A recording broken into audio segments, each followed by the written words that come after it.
Halo Bolo, gimana kabarnya? Sehat semua ya? Ini mumpung kita lagi ada waktu ya, mumpung kita juga lagi kontrol kandang, kita ngobrol-ngobrol ya. Mungkin teman-teman kan banyak yang bertanya ya, kenapa sih Mbak Rama jarang sekali upload video? Sebenarnya kita bukannya nggak mau upload video, bukannya kita sebenarnya banyak sekali udah malah udah kita daftar ya tema-tema aja yang mau kita bikin, yang kita sharing itu apa aja, yang kita pakai itu apa aja. Tapi kenyataannya kita itu kalah sama kesibukan lainnya. Jadi gimana ya, tuh ada ya apa kayak batuk ya, itu ayam yang sakit satu, ada satu ayam yang sakit, makanya kita kontrol kandang ini. Nah, kita sambil kontrol, kita sambil ngobrol lah ya. Nah, gimana ya, sejak mungkin yang sudah mengikuti kita dari dulu di Facebook, kalau kita di YouTube memang jarang itu, kalau di Facebook kan kita lebih sering update. Yang sudah ngikuti kita dari dulu di Facebook, sebenarnya bukan ngikuti ya, berteman ya, soalnya dulu itu Facebook saya itu saya privasi semua ya, saya privasi semua, nggak ada yang bisa ngikuti, nggak bisa. Baru saya buka privasinya itu mungkin baru tahun ini. Jadi bagi teman-teman dulu yang menghubungi kita dan nggak bisa masuk spam itu, mohon maaf ya, mungkin sekarang bisa coba hubungi lagi di Facebook kami. Itu kita kan sejak dulu lebih sering update di situ. Nah, kalau sudah ngikuti postingan kita dari dulu, mungkin teman-teman akan tahu bahwa sejak adanya jamu Mbak Rahma itu kita kayak apa ya, kayak sibuk terus gitu. Soalnya gimana ya, sebenarnya kan itu kan kita nggak niat bikin, memang kita sejak dulu pakai itu, kita resep-resepnya tahu, cuma kita pakai sendiri. Nah, awalnya itu kan ada apa namanya, yang sharing lah, kayak ayamnya sering rusak, sering kuningan atau apa. Nah, kita bikin jamu. Nah, kita bikinkan jamu organ dalam itu cocok dan dia langganan terus, semuanya ikut. Nah, bahkan pelanggan kita sejak pertama bikin, pelanggan kita itu sampai sekarang masih langganan di kita. Nah, sejak itu kan kita kayak gimana ya, masalahnya itu di sini, bahan-bahannya itu nggak simple. Nah, ada beberapa yang perlu diburu di tangkis di itu, ngerti gak tangkis guys? Jadi memang bener-bener yang kayak, ngerti nggak bahasa itunya, kayak lebih mirip pengobatan alternatif mungkin ya, karena herbal-herbalnya itu banyak yang nggak ada di pasaran gitu. Nah, kita kalau bikin sedikit itu simple. Nah, kita tinggal cari apa namanya, sekresek dua kresek gitu kan ya, cuma sekedar itu, terus dicarikan beberapa herbal yang ada di pasaran, ya sudah kita bikin. Oke, madu murni juga paling sebotol 2 botol juga sudah oke kan. Nah, masalahnya semakin kesini tuh ordernya semakin banyak, semakin berlipat, semakin tahun semakin. Nah, permasalahannya herbal yang apa diburu itu, yang nggak ada di pasaran itu nggak semudah itu. Dia juga ada yang musiman, ada yang apa, kan beda-beda ya, ada yang kita pakai itu ada yang musiman, tapi adanya sebenarnya itu musim hujan aja. Kalau musim kemarau itu nggak ada. Kalau musim kemarau itu dia ambles, seolah-olah itu mati, tapi sebenarnya di akarnya itu masih. Sedangkan yang kita pakai itu daunnya itu nggak ada. Musim kemarau pun ada, tapi sangat sedikit, dan itu mungkin yang di tempat yang dingin-dingin saja. Yang di tempat agak panas, agak sering kena sinar matahari, dia mati. Nah, masalahnya itu di situ. Kita saat order banyak itu bingung cari bahannya. Loh, di mana? Kalau cari satu kresek aja mudah. Nah, kalau cari berkarung-karung itu di mana? Nah, terus ada juga herbal yang butuh apa namanya, bertahun-tahun baru bisa dipakai, di atas 5 tahun baru bisa dipakai usianya.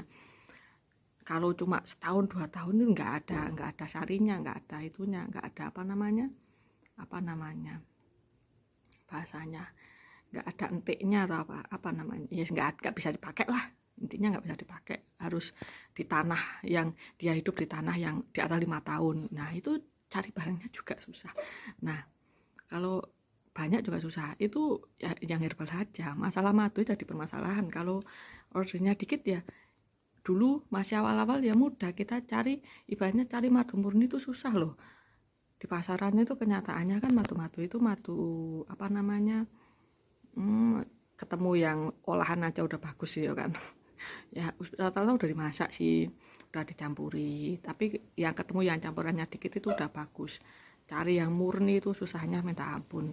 Kita dulu pernah awal-awal ya mudah lah kita cari, terus agak kan yang kita cocoki itu kan udah nggak mampu lagi, nggak mampu memenuhi kebutuhannya kita. Akhirnya kita apa namanya trial, coba-coba yang ini katanya murni kita beli, akhirnya ya banyak yang buang gitu kan. Cocok pun harganya ke langit. Nah pada akhirnya mulai 2021 ya mungkin ya, itu mulai kita sama-sama peternak itu sudah kebutuhan kita sudah 1 kuintal ya per tahunnya, itu kita kerja sama-sama peternak. Soalnya kalau dipikir-pikir kalau nggak kerja sama-sama peternak itu setiap tahunnya naik itu loh, dari mana barangnya. Nah sampai sekarang 3 tahun kita masih bekerja sama-sama peternak yang sama, itu alhamdulillah barangnya selalu bagus, malah sekarang itu bisa kita jual apa madunya, soalnya memang barangnya bagus. Nah dari bahan aja kita sudah kesusahan ya, belum dari cara penyimpanan, karena kan bahan-bahannya itu kan nggak bisa dibeli di pasar, atau kita bisa sih kayak menggerakkan orang ya, cari di lain daerah, cari berburu itu bisa. Cuma pada akhirnya kalau kita nggak bisa nyimpan, sebentar aja rusak, lalu cari lagi susah. Nah itu yang memusingkan kita itu 3 tahun 4 tahun belakangan gitu. Alhamdulillahnya 2023 ini lumayan apa namanya, sudah lumayan terpecahkan lah, mulai dari kayak apa namanya, stok madu murni, supplier madu murni, mulai dari kerjasama itu sudah, dari herbal-herbalnya itu cara penyimpanan sudah, cara apa namanya cari ya juga sudah ketemu. Kita tinggal meningkatkan saja. Tapi meskipun kita meningkatkan itu, kita belum berani untuk tahun ini ya 2023, entah tahun depan belum berani kayak buka Shopee. Selama ini kita nggak punya Shopee atau apa namanya Lazada, kita nggak punya. Jadi masih apa namanya, dari pelanggan secara pribadi ke pelanggan, sistemnya pun transfer itu aja, itu setiap tahunnya itu berkali lipat ya. Pertumbuhannya itu, ordernya itu, pelanggannya juga lipat, dan order biasanya pelanggannya itu selalu itu jadi pelanggan tetap lah, rata-rata itu 90%-nya jadi pelanggan tetap. Nah kita belum berani Shopee atau karena kita belum bisa menjamin ketersediaan barang untuk saat ini. Ini aja masih mencoba, masih mencari cara untuk meningkatkan produksi. Cara meningkatkan produksi ya karena madu sudah ketemu ya, barang-barang yang langka itu harusnya kita setiap musimnya, kan itu musiman, setiap musimnya kita harus punya stok yang lipat daripada yang kita punya sekarang. Karena sekarang kita belum bisa melipatkan apa namanya kuantitas, kita juga belum berani, soalnya takutnya nanti dampaknya ke pelanggan tetap kita kalau stoknya itu kosong. Nah itulah saya kalau bulan 4 sampai bulan 12 itu sudah mulai proses ya, mulai dari bahan mentah sampai bahan jadi, karena kita itu nggak ada kayak bahan beli di pasaran apa namanya sudah jadi atau nggak ada. Kita semua itu pilihnya tuh dari mentah, kita tahu barangnya seperti apa, soalnya kan yang kita butuh khasiatnya. Jadi mulai jahe itu kita tahu mentahnya seperti apa, kita prosesnya itu kita proses sendiri agar manfaatnya itu tetap terjaga lah ya. Karena kalau herbal itu mau ngomong apa ya, mau ngomong jahe itu jahe macamnya aja banyak, kayak beda kualitas. Masalah tua muda aja udah beda, apalagi kunyit, apalagi apa, ada juga yang masih tadi kayak macam perdebatan, ini kunyit putih itu ini, yang ini bukan ya. Itu ya itu agak susah lah ibaratnya. Kalau kita kayak beli serbuk di pasaran nggak berani, kita belinya kita olahnya, dan itulah proses yang sangat panjang itulah yang bikin menghabiskan waktu, tenaga, pikiran itu dari situnya. Tapi alhamdulillahnya ya, semakin kesini kan ya orang semakin belajar kan ya semakin paham lah. Masa ya goblok ya terus gitu kan ya. Nah makanya kemarin kan kita kayak awal tahun 2023 kan mulai bisa ngisi video di channel lagi. Tapi ya seperti biasa, kalau mulai bulan 4 saya sudah mulai proses produksi ya, sampai bulan 12 ya saya udah nggak bisa tolah-toleh lah ibaratnya. Itu ya udah berhenti. Akhirnya kemarin ada video yang pencegahan penyakit itu kan saya masih punya utang sambungannya ya, yang part 2 sama part 3 seharusnya itu ada tiga part lah.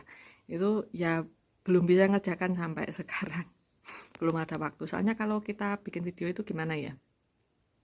Kita itu nggak mau asal sekedar bikin atau asal sekedar viral atau asal sekedar apa, itu nggak suka. Jadinya mau viral mau nggak itu terserah lah. Pokoknya kita itu bagi pengalaman. Nah kalau bisa apa yang kita sampaikan itu memang benar-benar bisa bermanfaat. Kalau diterapkan itu bener gitu loh. Nggak cuma sekedar bikin terus baru ngono bikin yang heboh-heboh terus viral. Kita memang bukan orang seperti itu. Kalau bisa itu meningkatkan, bagaimana caranya meningkatkan kualitas peternakan lah. Nah ilmu yang pengalaman yang dibagi itu juga seharusnya itu sudah di gimana ya, yes, sesuai lapangan lah, sesuai lapangan yang ada. Jangan asal-asalan, nggak suka lah kita asal-asalan. Nah masalahnya itu menerjemahkan dari pengalaman ke teori itu susah, karena pengalaman kan sifatnya insting. Nah dari insting kita terjemahkan ke teori yang bisa kita omongkan ke orang itu agak susah lah ya. Nah makanya kita itu kalau bikin video-video yang seperti itu, kita itu aslinya itu kita nggak ada browsing dari mana, nggak ada. Makanya rata-rata kan videonya kan original ya, nggak ada di tempat lain atau apa. Kita bener-bener gimana ya, saya kalau bikin itu saya tulis dulu apa yang ada di otak saya tulis di kertas, saya konsep, terus saya baca lagi kira-kira ini benar gak sesuai dengan apa angan-anganku, gak sesuai dengan apa pengalaman kalau kita disampaikan ke orang itu nggak bikin salah paham gitu aja, nggak bikin salah pengertian, ya benar sesuai dengan apa yang ingin saya sampaikan. Makanya akhirnya kan jadinya pembuatannya pun kalau satu video itu panjang dan pembuatannya pun lama. Kalau pas lagi sibuk seperti ini ya bener-bener nggak bisa. Ya bisanya kayak seperti ini, saya bikin video dadakan tanpa konsep, tanpa ya ngomong sesuai apa yang ada di otak saya. Tapi kalau disuruh kayak semacam yang agak berat menerjemahkan teori yang pengalaman yang kita miliki ya agak susah. Nah itu kalau kedengaran nggak guys? Kalau malam itu gitu batuknya lebih jegil lah bahasa Jawanya kan gitu, lebih menggigil batuknya itu tandanya ayam sakit. Memang kalau ada ayam sakit 1, 2 di kandang kita, harusnya kita gitu kalau malam kontrol gini, ngopi lah di kandang ya jam 10 malam itu udah bisa mulai dilihat, setengah jam ya nggak usah lama-lama, setengah jam udah bisa tahu ayam mana saja yang sakit. Nanti kalau ayam sakit udah disendirikan, kalau sudah sendiri udah di box sendiri ya udah di situ aja, tinggal kita rutin obati. Kalau habis pegang ayam sakit jangan pegang ayam sehat. Kalau bisa yang rawat ayam sakit sama yang rawat ayam sehat itu beda orang. Udah gitu aja. Nah, dari mana kita tadi? Nah, masalah kesibukan ya. Ya, kalau teman-teman ingin melihat ingin tahu update kita lebih sering ya silakan ke Facebook kita. Kita sudah buka privasi kita semua di situ. Jadi bisa mengikuti, bisa tahu postingan kita lebih lanjut. Nah, tapi ya gitu, kalau waktu-waktu sibuk seperti ini, waktu-waktu bulan sibuk bulan 4 sampai bulan 12 ya kita udah nggak bisa bagikan apa-apa lagi ya. Kayak lebih keseharian, lebih banyaknya keseharian. Kalau saya bulan 4 sampai bulan 12 biasanya itu kesibukannya ya berburu madu ya kan, terus proses herbal gitu, terus ya kadang ke kandang kayak gini kontrol. Soalnya kalau yang rawat itu sebenarnya Mbah Man, kalau di kandang kalau rawat ayam siapan itu Mbah Man. Kalau saya itu lebih ke kesehatan seperti ini, kontrol ayam, kalau ada sakit saya baru turun Nah, kalau satu aja itu alhamdulillahnya cuma satu sih, udah langsung ketahuan. Kontrol kandang seperti ini, saya bagian pengobatan. Kalau Mbah Man itu perawatan. Nanti kalau ada lagi, kalau yang bagian ayam kecil ada lagi. Nah,